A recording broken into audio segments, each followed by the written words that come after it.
Қайырлы күн қыздар, менің арнама қош келдіңіздер. Сіздермен Айгерім.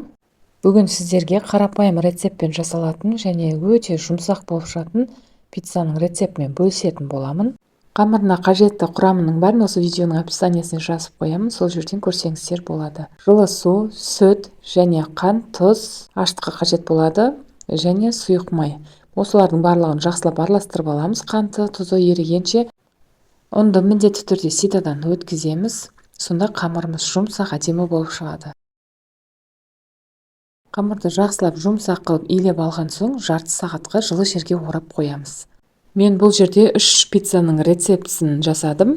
Егер де сіздерге де 2 немесе 3 қажет болса, құрамын көбейтіп жасай берсеңіздер болады. Қамырымыз жарты немесе 1 сағаттың ішінде көтеріліп шығады.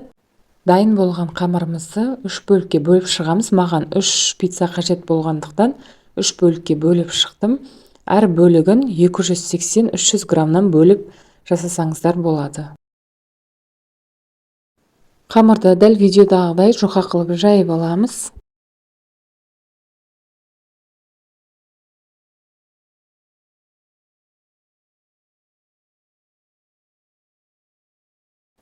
Енді қызып тұрған пеште дайын болған қамырымызды пісіріп аламыз. Бұл қамырды 8-10 минуттан артық ұстамаңыз. Егер де одан көп ұстайтын болсаңыз, қамырыңыз қатты болып шығуы мүмкін.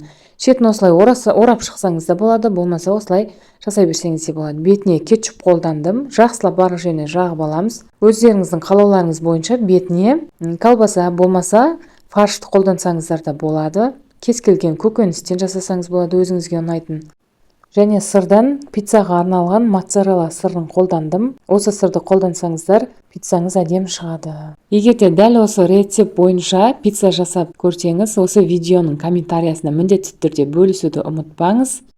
Сіздер де осы рецепт бойынша жасап көріңіздер, өте қарапайым әрі қолжетімді заттардан жасалады. Сіздерге де ұнайтынына сенімдімін. Егер де менің видеом ұнаса, лайк басып, комментарий жазуды ұмытпаңыз. Және менің арнама тіркеліп алуды да ұмытпаңыз.